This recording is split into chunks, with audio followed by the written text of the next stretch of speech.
আসসালামু আলাইকুম প্রিয় দেশবাসী, আশা করি সবাই ভালো আছেন।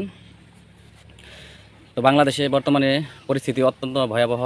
বিভিন্ন এই সরকার আসার পর থেকে নানান জায়গা থেকে নানানভাবে আন্দোলন, অবরোধ, হরতাল, মানে আপনার বিক্ষোভ, বিভিন্ন দাবি দেওয়া নিয়ে আপনার সচিবালয়, মন্ত্রণালয়, বিভিন্ন জায়গায় আপনার আন্দোলনকারীরা বিভিন্ন সময় তাদের দাবির জন্য আন্দোলন করছে। তো সব দলের লোকেরা যখন আন্দোলন করে তখন সবাই শেখ হাসিনার স্বৈরাচারের দালাল হয়ে যায়, বা পুলিশ যখন আন্দোলন করে পুলিশ লীগ, যখন আনসার আন্দোলন করে তারা আনসার লীগ, শিক্ষকরা করলে তখন শিক্ষক লীগ, ওই তারপর আবার সরকারের বিপক্ষে যেগুলো আন্দোলন হয় সেগুলো হয়েছে আবার ছাত্রলীগ। মানে এই ধরনের ট্যাগ দেওয়া হয় বাংলাদেশে। এটা শুধু এই এখন বর্তমানে যে এরকম না, আগে যখন আওয়ামী লীগ ক্ষমতায় ছিল তখন যা কিছু হইতো মানে সারাক্ষণ শুধু BNP BNP BNP BNP BNP BNP BNP BNP শুধু বিএনপি জিকির চলতো। আর এখন চলতেছে নানান জায়গা দিয়ে আপনার আওয়ামী লীগ জিকির, আওয়ামী লীগ জিকির। এই হলো অবস্থা। এতে বোঝা যাচ্ছে বাংলাদেশে বড় দুইটা দলই আওয়ামী লীগ আর বিএনপি। যাই হোক, সেটা অন্য বিষয়।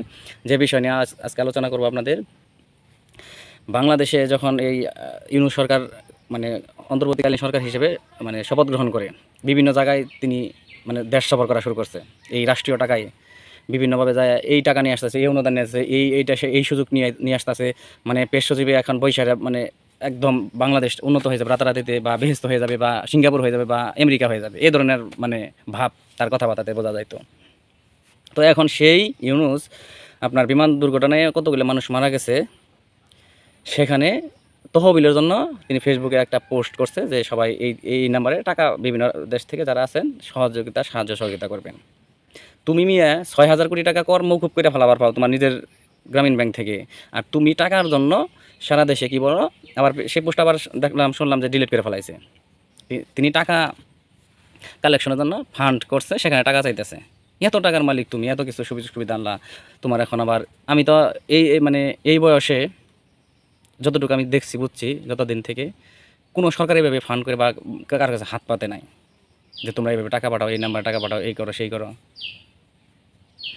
যেখানে যৌনকর্মীদেরকে 2 কোটি টাকা দেওয়া হয়েছে, সেটা দেওয়া হয়েছে, সেটা অন্যায়, সেটা আমি বলি না, এটা কথার কথা বলতেছি। যেখানে যৌনকর্মীদের জন্য 2 কোটি টাকা বরাদ্দ দেওয়া হয়, আর তুমি এই তোমার যে দল আছে এনসিপি, সেখানে বিভিন্ন জায়গায় যখন এই ইয়েতে যা জনসভায় যা তাদের নির্বাচনী প্রচারণার জন্য যা, সেখানে সেনাবাহিনী পুলিশ প্রোটোকলে দেওয়ার জন্য যে ইয়েতে কি কি বলে গোপালগঞ্জে যখন যাওয়া হয়েছে, সেখানে মিডিয়াতে মানে বিভিন্ন টক শোতে আমি শুনলাম সেখানে 8 কোটি টাকার উপরে খরচ হয়েছে।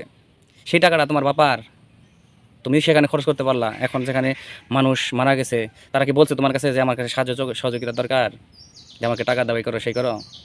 তুমি তাদের জন্য ভিক্ষা চাচ্ছ? আপনি ভিক্ষা চাচ্ছেন?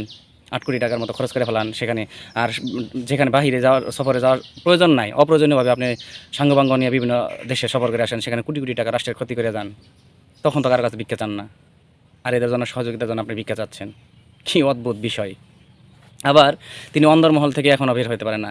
যখন বিপদে পড়ে, যখন বুঝতেছে যে হে আমার তো চেয়ার নাড়াচাড়া হচ্ছে, কখন জানি চেয়ার থেকে নামতে হয়, তখন আবার দেখা গেছে জামায়াতে করে, তখন এনসিপি করে, তখন বিভিন্ন দলের রাজনৈতিক যে দলগুলো বিএনপি দল, সেখানে নিয়ে তখন মিটিং করে তখন সান্ত্বনা দেয়, একটা কিছু হাসি মুখে 2-4টা কথা বলে, তখন ওখান থেকে শেষ হয়ে যায়।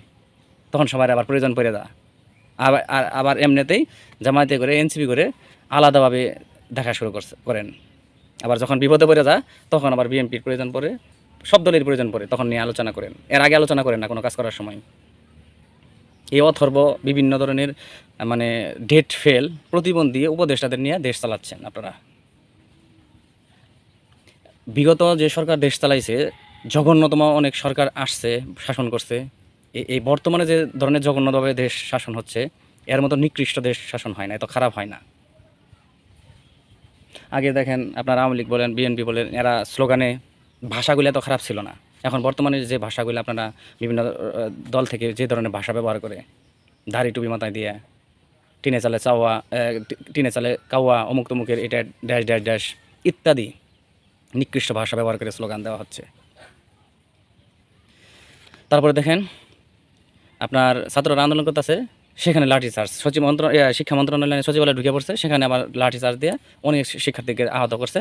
আর সেখানে একটা দেখলাম আবু সাইদের মতো একটা বুক মানে 2 হাত প্রসারিত করে সামনের দিকে এগিয়ে যাচ্ছেন, তখন পুলিশ ধরে ইচ্ছে মতো পিটন দিচ্ছে। আবার ওই ছবি আবার শিবিরেরা পোস্ট করতেছে যে এটা ছাত্রলীগ, অথচ এটা কিন্তু শিবিরেরই এক কর্মী। এরকম গুজব ছড়ানো হচ্ছে, গুজবে গুজবে ভরে গেছে আপনাদের এই আমাদের দেশ।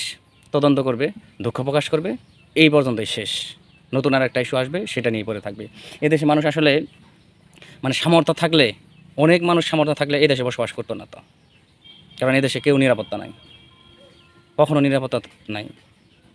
বাইরে বের হন, চিকিৎসা ক্ষেত্রে যান, যে কোনো সেবার ক্ষেত্রে যান, দুর্নীতি, তারপরে শোষণকারীরা শোষণ করে, এই হলো অবস্থা। আর বিগত যে সরকারগুলো ছিল তার চেয়ে কিন্তু সর্বোচ্চ সমর্থন নিয়ে সর্বোচ্চ জনপ্রিয় এই সরকার।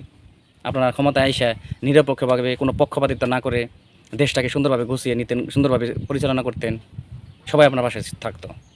এখন সবাই কিন্তু ভিন্ন ভিন্ন মত হয়ে গেছে, আপনাদের বিপক্ষে দাঁড়িয়ে গেছে। যখন আপনাদের পিছনে একটা কথা শুনে আপনাদের পিছনে লক্ষ লক্ষ ছাত্ররা ছিল, এখন আপনাদের অবরুদ্ধ করে রাখে এই ছাত্ররা, ভুয়া ভুয়া স্লোগান দেয়। লজ্জা আছে আপনাদের? লজ্জা করবেন না, পদত্যাগ করবেন না আপনারা? নানান বয়ান বাই করবেন নতুন নতুন। আবার এই লাশ নিয়েও রাজনীতি চলতেছে। আপনার 100 মানুষ মারা গেলে 100 মানুষই বলবেন 100 মানুষ মারা গেছে। যদি আপনি কম সংখ্যা বলেন, আপনি কি নোবেল পুরস্কার পাবেন নাকি? আবার বলেন 100 যদি বলে, তখন কি আপনার নোবেল পুরস্কার কেড়ে নেওয়া হবে?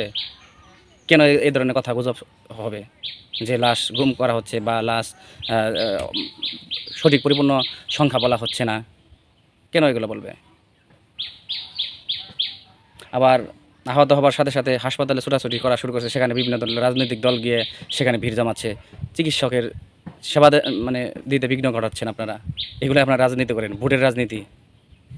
প্রচলিত নির্বাচন, প্রচলিত রাজনীতি এটা হারাম, এটা আবার হালাল হয়ে যায় কিছুদিন পরে। অমুক দল হারাম, অমুক দল এই পন্থী, অমুক দল সেই পন্থী, আবার সেই দল নিয়ে একত্রভাবে আপনারা কাজ করেন, মুনাফিকি কথা বলেন। ক্ষমতার জন্য, স্বার্থের জন্য, অর্থের স্বার্থের জন্য, ক্ষমতার জন্য সব কিছুই সম্ভব এই দেশে করতে পারেন আপনারা, কিন্তু জনগণের চিন্তা আপনারা কেউ করেন না, করবেন না কখনো। একতলার 10 তলা থেকে অনুমোদন থাকে, সেখানে 15-20 তলা করে ফেলান, 10 তলার থাকে সেখানে 20 তলা 25 তলা করে ফেলান। যখন আবার কোনো অ্যাক্সিডেন্ট হয় তখন আবার এটা নিয়ে আলোচনা করেন, কিছুদিন আলোচনা চলবে। এই যে এখন বিমান দুর্ঘটনা গেছে, বিমান এটা অমুক সময় কিনা হয়েছে, অমুক এটা করছে সেটা করছে, এটা ওই এখানে চালাইলো কেন, এটা যেখানে জনবসতি কম, লোক সংখ্যা কম, সেখানে চালাবেন। এই আলোচনা এই পর্যন্তই শেষ। সবাই ভালো থাকবেন। আসসালামু আলাইকুম।